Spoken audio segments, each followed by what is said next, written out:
Welcome to Giants Baseball 101. I'm Gabe Vaughn, your host. 4-2 loss to the Padres yesterday. It is definitely disappointing that the Giants could not take advantage of a windy night by hitting home runs. Mauricio Dubon scored the first run of the game for them with a sacrifice fly. It's always good when you can get a productive out like that.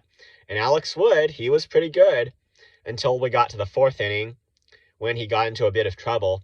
And Jurickson Profar's infield single that was challenged, I thought Profar might have been out there, but I'm not an umpire. I can't see things from the angles they can see, so maybe I'm wrong about that. Anyway, that tied the game, and it is a fact that when you're overturning a call, you have to have pretty much absolute proof that the call was wrong. Otherwise, if there's any doubt, it's the call on the field that is supposed to be upheld. And I think that's basically what happened here. And then in the fifth inning, Wood was taken out after he gave up that home run to Austin Nola, putting the Padres ahead 2-1. The Giants would tie it on a wild pitch in the bottom of the sixth inning. And they had it tied going into the late innings. And that's really when the Giants bullpen becomes critical. It would for any team, but this is Giants Baseball 101. So we're talking about the Giants here.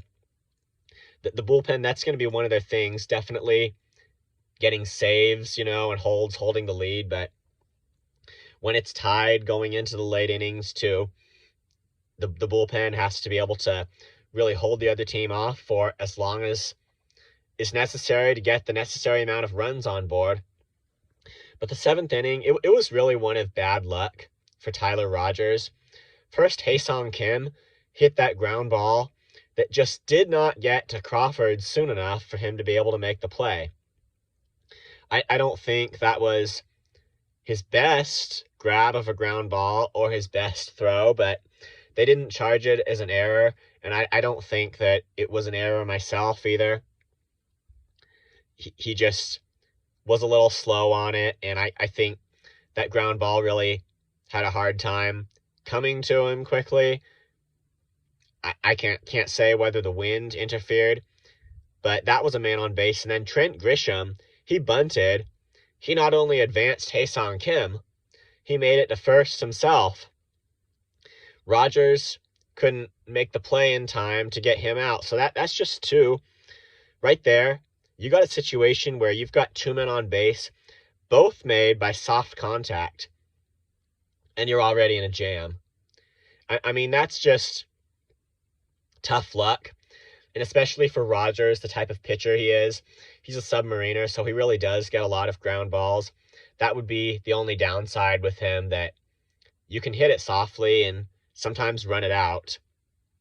You can make it sometimes on that kind of soft contact. That would be the only downside with Rogers, but he also gets a lot of ground ball outs, which is a good thing. And then there was Austin Nola's sacrifice fly. After that, Manny Machado's ground out right back to Rogers. The ball just got past him a bit. There was no play at home, and he just had to throw Machado out at first, and the Padres, just like that, got a run. So that the least we can say about it is that was a really tough luck inning for Tyler Rogers there. I don't think he pitched badly at all. I think there were just some infield plays that couldn't be made, and that ultimately got the go-ahead run for the Padres. I mean, Rogers, I think he did really well pitching out of that jam that with no outs and two runners on. They both got on by soft contact, but then remember, it was a sacrifice ground out in the infield that scored Hae-Sung Kim to put the Padres ahead 3-2. So I still have confidence in Rogers, but that was just a tough luck inning, to say the least. The Padres would get another run in the game, and the Giants, they couldn't come back. They missed out on. There were just a couple of unfortunate missouts. One of them was a well-hit ball by Darren Ruff in the bottom of the seventh, but it was caught. A really good catch. and that prevented the game from being tied, that would have been at least a double, probably. You know, I doubt it would have been a triple or anything, but it would have been a game-tying double. And that was just an unfortunate end to the 7th inning. Also, in the 8th inning, they had the bases loaded with 2 outs.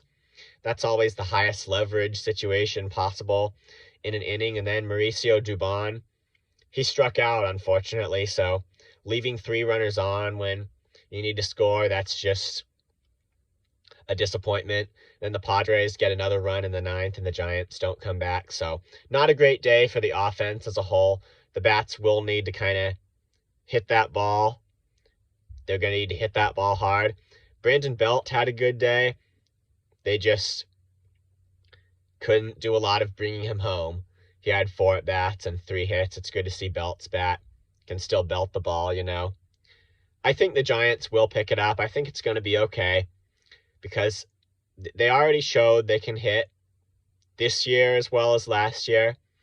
And I would predict, if I had my guess, I'd predict they're going to come back and win this series.